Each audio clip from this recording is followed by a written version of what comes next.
Esta é a história do dia da Rádio Observador. O Governo Regional da Madeira pode cair? Ouça, as diferenças são mais do que muitas, mas eu não vou estar aqui a ter-me nisso.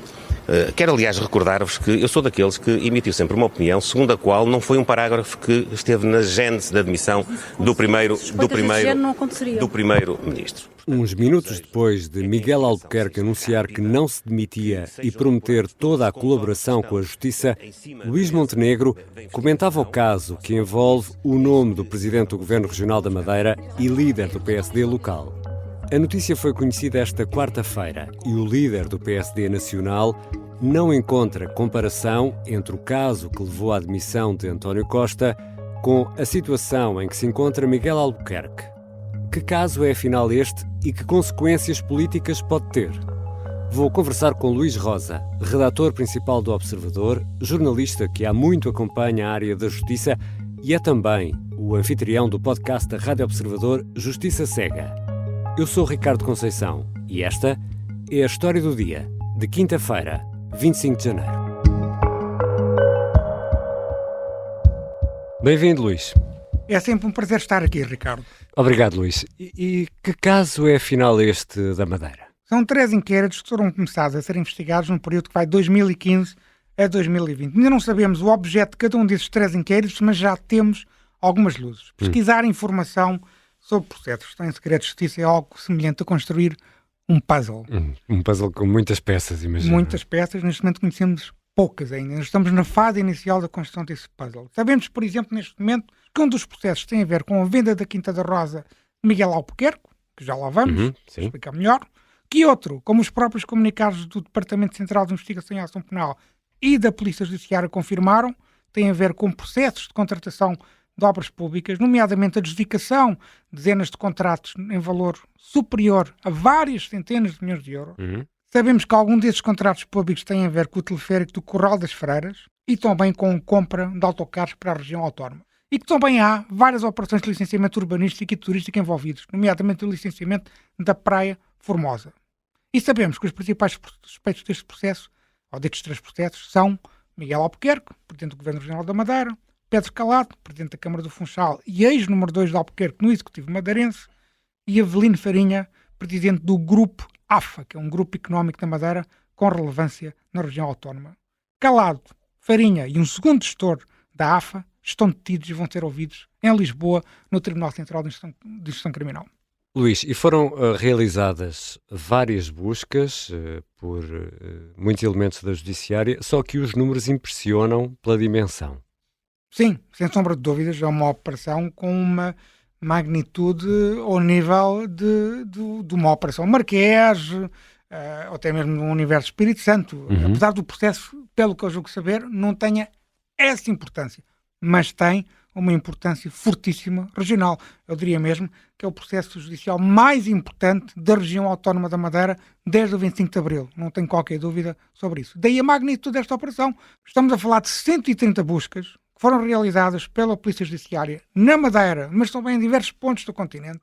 Sabemos que os inspectores estiveram em Braga, estiveram em Lisboa, estiveram noutros locais do continente e uma parte das buscas, cerca de 45 locais, são locais que dizem respeito à região autónoma da Madeira. E estiveram envolvidos nestas operações mais de 300 inspectores e também magistrados e juízes. Portanto, estamos a falar de uma operação com uma relevância em termos operacional muito significativa. E 3 pessoas detidas, como já explicaste.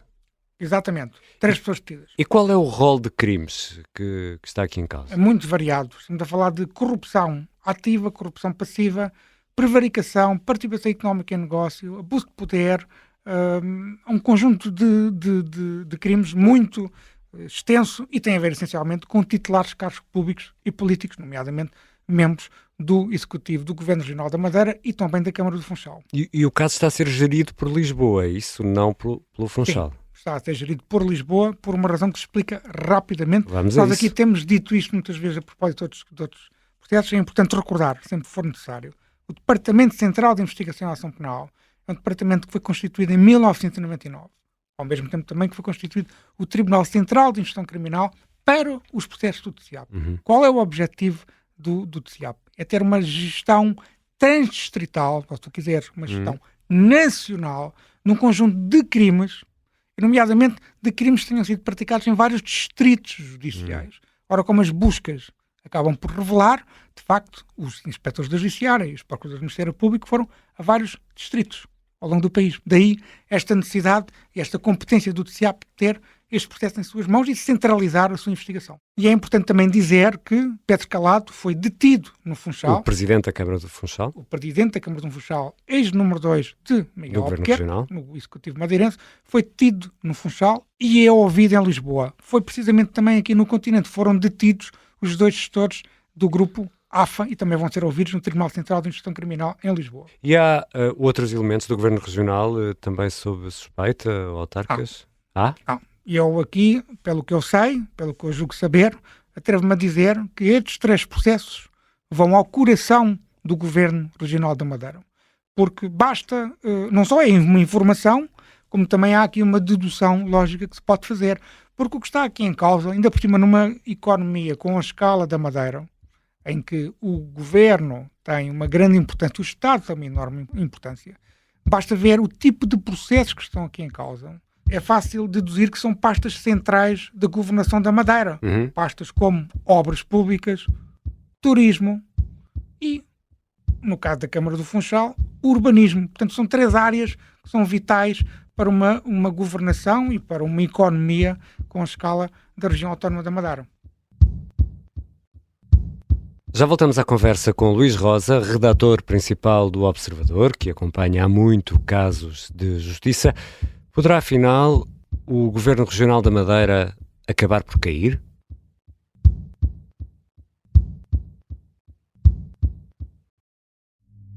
Esta é uma história de guerra. Dá-me uma catanada aqui na cabeça, abre-me a cabeça. António Lobato foi o português que mais tempo esteve em cativeiro na Guerra de África. E diz-me assim, dá a faca. E eu digo assim, vem buscá-la. O Sargento na Cela 7 é uma série para ouvir em 6 episódios que faz parte dos Podcast Plus do Observador. É narrado por mim, Pepe Rapazote, e tem banda sonora original de Noiserve. Os Podcast Plus do Observador têm o apoio da Onda Automóveis. Regressamos à conversa com Luís Rosa, redator principal do Observador e também anfitrião do programa Justiça Cega, da Rádio Observador. Luís, e olhando aqui para este caso, para estes casos, o que é que se passou no negócio da quinta de Miguel Albuquerque? Bem, a venda desta quinta, que era um negócio que eu não conhecia, eu tive que ler algumas coisas e falar com algumas pessoas para tentar perceber um pouco melhor o que está aqui em causa. Eu fui em cabo também confirmar a informação que a CNN avançou. O que está aqui em causa é a venda de uma quinta, chamada Quinta das Rosas, ou Quinta do Arco, a um fundo imobiliário com sede em Lisboa, em 2017, por 3,5 milhões de euros. Qual é o raciocínio e a suspeita de investigação? É que o produto dessa venda seja uma alegada contrapartida pela concessão, ou pela extensão da concessão da Zona Franca da Madeira ao Grupo Pestana. E porque há aqui uma relação entre este fundo imobiliário e o Grupo Pestana. Portanto, o produto da venda, os tais 3,5 milhões de euros, serão uma alegada contrapartida. E volto a frisar, este processo nada tem a ver com a minha venda da Quinta do Arco, esse processo já decorreu, nunca mais houve desenvolvimentos, foi tudo esclarecido. Mas acabámos de ouvir Miguel Albuquerque dizer que tudo isso já está mais do que explicado. Há uma coisa que nas declarações de Miguel Albuquerque não ficou de todo em todo claro. Ele diz que nunca mais ouviu falar do assunto e a única forma, em termos de processo penal, de realmente fundamentar que nunca mais ouviu falar deste assunto é ter sido notificado o despacho de arquivamento. Se foi notificado o despacho de arquivamento e Miguel Albuquerque tem direito a ter esse despacho, certamente que o pode distribuir pelos jornalistas. E depois há ainda suspeitas relativas a investimentos na área da comunicação social? Este é um dos segmentos da investigação, que também foi confirmado pelos comunicados da Polícia Judiciária e do TCIAP, comunicados esses, nomeadamente do TCIAP, que até foram bastante mais extensos e mais informativos do que costumam ser, o que é sempre positivo em nome da transparência. Bem, em relação à questão da comunicação social, o que é que está aqui em causa? O Grupo AFA detém uma sociedade que se chama Verbo Mídia Comunicação e congrega várias participações de órgãos de comunicação social, nomeadamente uma participação no Diário de Notícias da Madeira, outra na empresa Jornal da Madeira, que tem o Jornal da Madeira, a Rádio JM e o controle de rádios como a Calheta e Santana, e portanto há aqui uma suspeita que, pelo que percebeu até agora, tem a ver com o grupo AFA, mas pode ter a ver também com outros grupos de comunicação social, em que existe uma espécie de relação entre os apoios que o Governo Regional da Madeira dá à comunicação social e a produção editorial, noticiosa, que alegadamente é simpática e não prejudicará a imagem do Governo da Madeira, o que, de acordo com o comunicado do TCIAP, pode consubstanciar uma violação da liberdade de imprensa. Um dos crimes que foi também confirmado oficialmente, pode estar aqui em causa, é o crime de atentado contra o Estado de Direito. Se bem te recordares, foi um crime que esteve muito em voga no Face Oculta e que levou ao arquivamento de um caso que envolvia José Sócrates e a aquisição de grupos de comunicação social para proteger o governo do Partido Socialista. Bem, depois há aqui outra questão, se me permites, que é uma questão interessante. Luís, por quem sois? Que é a questão, o comunicado também, estes comunicados, não é muito comum eu citar comunicados, mas estes comunicados de facto são verdadeiramente informativos. Pode ser que seja uma nova era nos comunicados. Pode ser que sim, nunca se sabe. Há uma suspeita de que o Governo Regional da Madeira e uma empresa de construção, cuja identidade ainda não é conhecida, terão simulado um conflito que levou as duas partes para os tribunais. E no tribunal terão feito um acordo, chama-se isso uma transação, chama-se um acordo extrajudicial, para que fosse pago pelo Governo Regional da Madeira, essa empresa de construção, um total de cerca de 100 milhões de euros. O que é que foi feita esta simulação? Para precisamente fazer o pagamento de forma legal. E o TCIAP diz... envolvendo um tribunal. Envolvendo o tribunal. Mas, espera, não envolve o tribunal nesse sentido. Claro, não há nenhuma suspeita sobre as decisões judiciais, porque uma transação judicial é um acordo que isso é entre duas partes. O juiz limita-se a validar. Só estou a pensar que é muito ardiloso, não é? A ser verdade, obviamente. Mas não envolvas, atenção, que é preciso ser claro naquilo que dizemos. Não, os nossos ouvintes ficam a pensar que há aqui também suspeitas sobre magistrados judiciais. Claro, não, de maneira nenhuma. Não é o caso. Bem, mas é ardiloso, sim, e também, devo já acrescentar, vai ser muito difícil de provar. Claro. Mas, enfim, faz parte do comunicado. O montante é muito significativo, 100 milhões de euros, e é uma das questões que me despertou curiosidade e interesse ao ler o comunicado do TCIAP e também da Polícia Judiciária. Luís, o PSD está no poder na Madeira desde as primeiras eleições regionais em 1976, nunca saiu do poder, nunca perdeu, e há muitos anos que há suspeitas, conversas sobre abusos, sobre um domínio total da região, no fundo do aparelho do Estado. Este processo pode ser um virar de página nessa percepção que existe sobre a região autónoma da Madeira? Eu há pouco falava neste ser provavelmente o processo mais importante da história da região autónoma da Madeira, desde o 25 de Abril, precisamente porque eu acho que atinge o coração do governo de Miguel Albuquerque, mas também, e esse é o pano de fundo que tu acabaste de dizer, também atinge o poder do Partido Social Democrata. É um partido que está no poder na Madeira, não só no Governo Regional, como também em algumas das câmaras da Madeira, do Funchal já houve uma alternância, mas quer no Governo Regional, quer em outras câmaras municipais da Madeira, não há alternância desde o 25 de Abril. E aqui isto não tem nada a ver com nenhuma presunção de culpabilidade, de todo em todo, mas tem a ver com um contexto de um controle político do facto de não existir alternância democrática, o facto do mesmo partido e as mesmas pessoas, em certa medida, estarem no poder há muitos anos. Isso, inevitavelmente, independentemente da cor partidária, independentemente da ideologia política, isso gera o abuso de poder, pode gerar corrupção, pode gerar conflitos de interesse. Acresce a isso outra questão, e é também uma característica da Madeira. A Madeira, repito, é uma economia pequena, é um território pequeno, vive muito à sombra do Estado, depende muito do Estado, depende muito dos impostos da República, também, diga de passagem, e isso faz também com que exista e desde a governação do PST, de Alberto São Jardim, era claramente marcada por isso.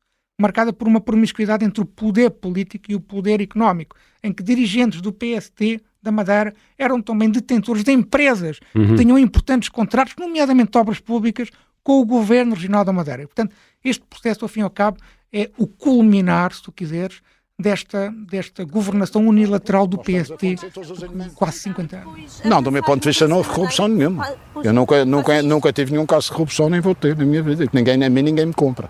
Vamos continuar aqui a olhar para o lado político deste caso, de tudo isto. Miguel Albuquerque foi constituído arguido. Foi constituído arguido e é um estatuto que é-me conferido para me defender. Mas foi ou não? Depois vamos acabar o inquérito, ainda está sendo processado. Quando acabar... É presidente do Governo Regional da Madeira, o que pode ser visto como comparável a ser primeiro-ministro. Ora, António Costa demitiu-se e nem sequer foi constituído arguido. Miguel Albuquerque devia demitir-se. Eu não vou demitir porque eu vou colaborar no esclarecimento da verdade. Eu não consigo dar uma resposta de sim ou não, mas consigo dar uma resposta que é a seguinte. Eu acho que António Costa colocou aqui uma nova bitola em termos de responsabilização política, nomeadamente de titulares de cargos políticos que são alvo de investigações judiciais. António Costa demitiu-se sendo apenas suspeito, tendo uma confirmação oficial de que era efetivamente suspeito e tinha um inquérito aberto nos serviços do Ministério Público do Supremo Tribunal de Justiça contra ele, uma confirmação da Procuradoria-Geral da República, e demitiu-se. Bem, Miguel Albuquerque está neste momento muito fragilizado. Miguel Albuquerque pode ter, em breve e muito rapidamente, vários membros do Governo Regional, do seu Governo Regional, do seu Executivo madeirense, também envolvidos e eventualmente constituídos arguidos.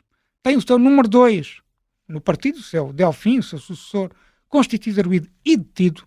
E, portanto, ele neste momento está muito fragilizado politicamente. É verdade que as eleições na Madeira foram há pouco tempo. O PST ganhou as eleições, mas teve que fazer uma coligação para conseguir ter maioria absoluta no Parlamento Regional. Vamos ver o que é que vai acontecer com o interrogatório de Pedro Calado. Vamos ver também que mais informações vamos ter, porque há aqui uma questão, e para concluir, há aqui um crime que é muito mais grave do que aquilo que é imputado a António Costa, que é o crime de corrupção. Temos que perceber o que é que esse crime implica nestes inquéritos. Implica fluxos financeiros, porque as contrapartidas no crime de corrupção podem ser contrapartidas financeiras como não financeiras. Que tipo de contrapartidas são essas? Elas estão já suficientemente sólidas, já estão suficientemente desenvolvidas.